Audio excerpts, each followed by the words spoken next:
ইন্টারনেটে তো কত কিছুই দেখা যায় তাই না?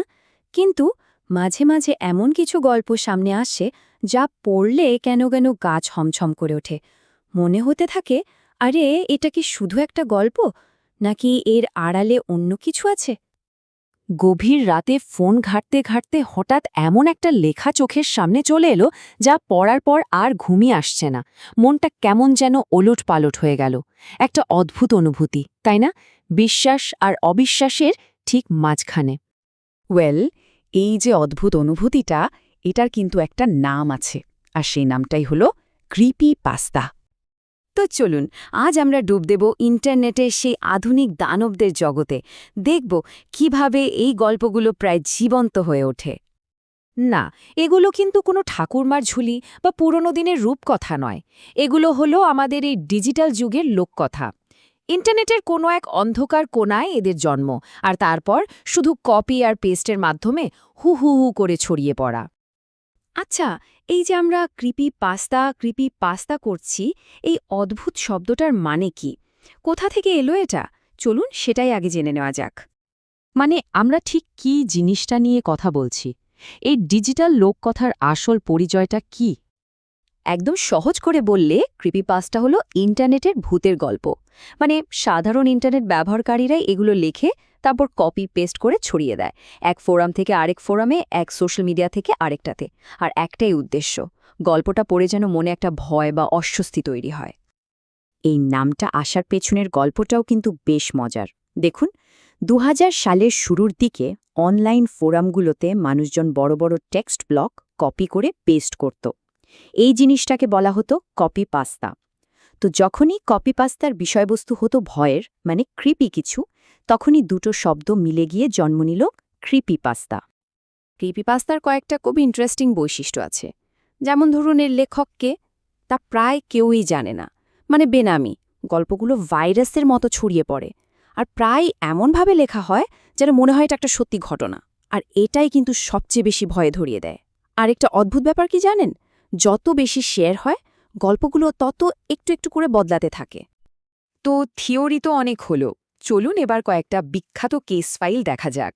ইন্টারনেটের সবচেয়ে কুখ্যাত কিছু ডিজিটাল ভূতের গল্প। আমাদের লিস্টের প্রথমে যে আছে তার নাম শুনেনি এমন মানুষ খুব কমই আছে।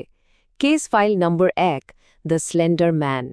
ভাবুন তো, অস্বাভাবিক লম্বা, মুখবিহীন একটা চেহারা, পরনে কালো স্যুট, আর বলা হয় সে নাকি বাচ্চাদের পিছু নেয়, তাদের অপহরণ করে বা ভয় দেখিয়ে মানসিকভাবে শেষ করে দেয়।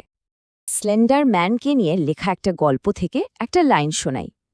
আমরা যেতে চাইনি, আমরা ওদের মারতে চাইনি, কিন্তু ওর সে পাথুরের নীরবতা আর বাড়িয়ে দেওয়া হাতগুলো একই সাথে আমাদের ভয় দেখাচ্ছিল, আবার কেমন যেন ভরসাও দিচ্ছিল। স্লেন্ডারম্যান তো শুধু শুরু, এরকম আরও অনেক আছে। Jeff the killer, the rake, band round, smile dog, বা ধরুন দ্য রাশিয়ান স্লিপ এক্সপেরিমেন্টের সেই ভয়ঙ্কর গল্পটা।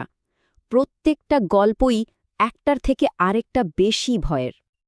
এই পর্যন্ত তো সব গল্প ও কাহিনীর মধ্যেই সীমাবদ্ধ ছিল, কিন্তু কি হবে যদি এই গল্পগুলো আর শুধু ইন্টারনেটে আটকে না থাকে?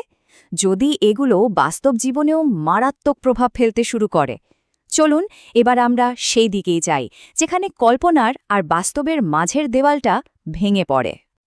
আসল প্রশ্নটা হলো, মানুষ যখন এই গল্পগুলোকে আর গল্প না ভেবে সত্যি বলে বিশ্বাস করতে শুরু করে, তখন ঠিক কি হয়?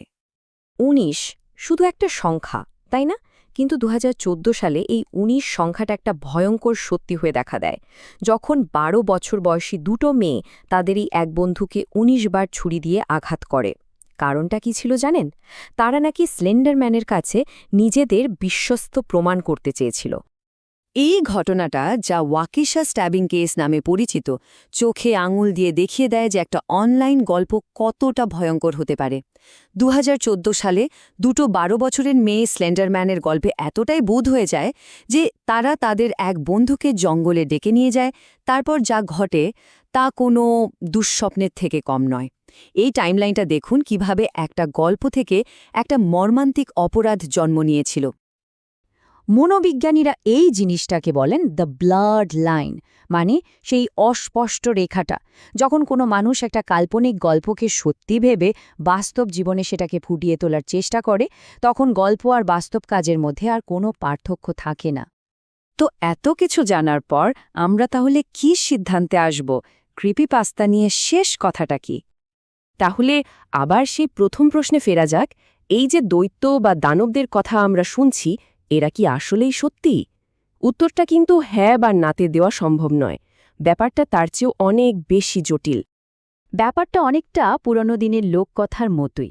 সেই গল্পগুলো যেমন এক প্রজন্ম থেকে আরেক প্রজন্মে যেত, ক্রিপিপাস্তাও ঠিক সেভাবেই ছড়ায়। তবে পার্থক্যটা হলো গতি আর মাধ্যমে।